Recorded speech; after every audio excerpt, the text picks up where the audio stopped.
Hello everyone, welcome back to গুঞ্জন recipe. আমি গুঞ্জন। আজকে আমি আপনাদের সাথে একটি নতুন রেসিপি শেয়ার করব। তো এই রেসিপিটা আপনাদের আশা করছি ভালো লাগবে, তাই ভিডিওটা অবশ্যই আপনারা লাস্ট অবধি দেখবেন। আর আপনি যদি আমার চ্যানেলে প্রথম এসে থাকেন তবে অবশ্যই আমার চ্যানেলটাকে সাবস্ক্রাইব করে রাখবেন। তো আজকে আমি একটি খিচুড়ি রেসিপি শেয়ার করব। এটা ভীষণই ইজি এবং টেস্টি একটি রেসিপি, এবং এতে খুবই যে ঝাল মশলা লাগবে এবং অনেকটা সময় লাগবে এটা একেবারেই নয়। খুবই কম সময়ে একটি টেস্টি রেসিপি আপনাদের সাথে আমি শেয়ার করব। তো প্রথমেই আমি একটা পাত্র নিয়ে নিয়েছি। তো এতে আমি নর্মাল যে চালে ভাত রান্না করি সেই চাল নিয়ে নিচ্ছি, ছোটো বাটির 2 বাটির একটু কমের মতোই চাল নিচ্ছি। তো এবার আমি মসুর ডাল নিচ্ছি, 1 বাটির একটু কম নিচ্ছি মসুর ডাল, আপনারা 1 বাটি নিতে পারেন। এর সাথে একটা আলু নিয়েছি, এটা ডুমো শেপে কেটে নিয়েছি। একটা বড় আলু নিয়েছি, ছাল সহ নিয়েছি। এবং এর সাথে আমি 1/2 বাটির মতো সয়াবিন নিয়েছি। এবার চালটা আমি ভিজিয়ে নেব। তো তার আগে চালের মধ্যে সয়াবিন এবং আলুটা দিয়ে নিচ্ছি। এবার এটাতে আমি জল দিয়ে নিচ্ছি।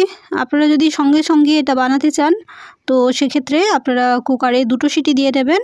আর যদি আপনারা 1 ঘন্টায় চালটা ভিজিয়ে রাখেন সেক্ষেত্রে আপনারা একটা সিটি দিয়ে নেবেন। এবার এটাকে আমি 1 ঘন্টার মতো ভিজিয়ে রাখছি, ভালোভাবে ধুয়ে নিয়ে। চাল, ডাল, আলু, সয়াবিন সবটা ভালোভাবে ধুয়ে আমি 1 ঘন্টার মতো এটা ভিজিয়ে নিয়েছি। এবার এটা আমি কুকারে ভরে নেব, জলটা ফেলে দিয়ে। সয়াবিন, ডাল, চাল প্রায় অনেকটা ভিজে গেছে। এবার এটা আমি কুকারে ভরে নিচ্ছি।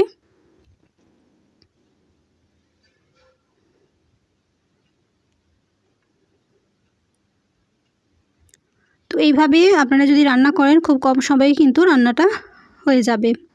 এবার সবটা নেওয়া হয়ে গেছে। এতে আমি বড় সাইজের একটা টমেটো নিয়েছি, 3টে কাঁচা লঙ্কা নিয়েছি এবং একটা বড় সাইজের পেঁয়াজ কুচি করে নিয়েছি।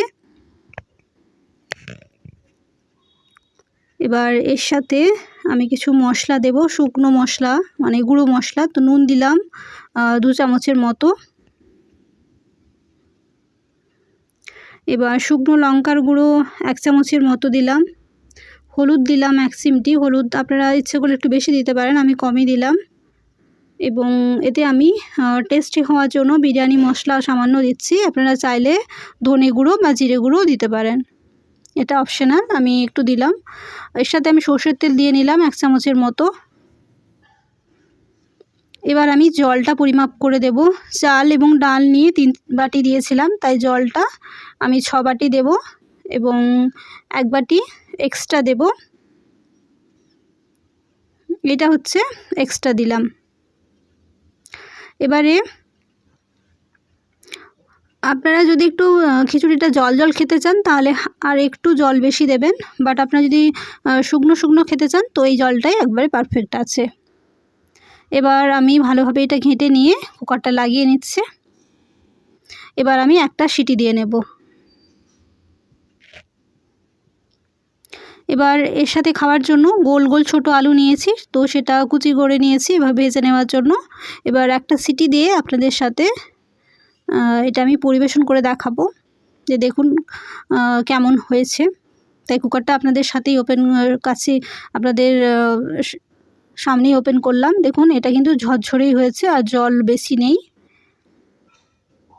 এবং খিচুড়িটা কিন্তু গলেও যাবে না এতে। এবার এটা আমি একটা পাত্রে পরিবেশন করে আপনাদের দেখাচ্ছি। এটা কিন্তু একেবারেই রিচ খাওয়ার হবে না, খুবই সিম্পল একটি রেসিপি। আপনারা লাঞ্চেও খেতে পারেন, ডিনারেও খেতে পারেন, কিংবা ব্রেকফাস্টও খেতে পারেন। বা অনেক সময় আমাদের রিচ খাওয়া হয়ে যায়, তখন আমরা কিছু হালকা খেতে চাই, তো এই ধরনের বানিয়ে চট করে বানিয়ে আপনারা বাড়িতে কিন্তু অবশ্যই ট্রাই করতে পারেন। এর সাথে আমি নুন দিলাম।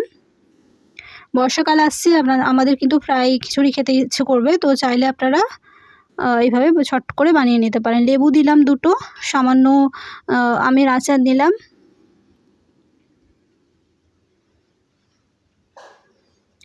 এবং এর সাথে আমি সামান্য ঘি দিয়ে নিলাম, আমি সামান্যই দিয়েছি, আপনারা চাইলে একটু বেশিও দিতে পারেন।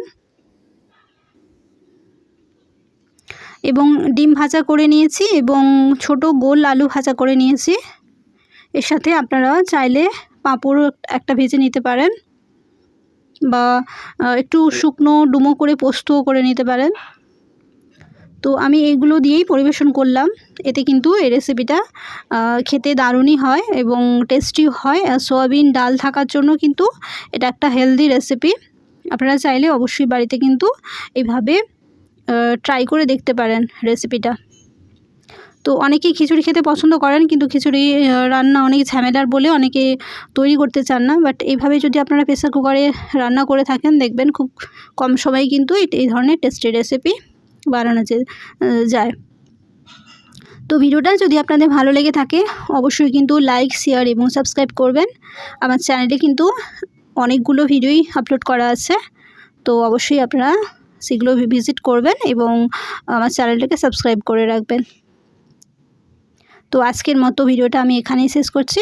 Thanks for watching, see you again.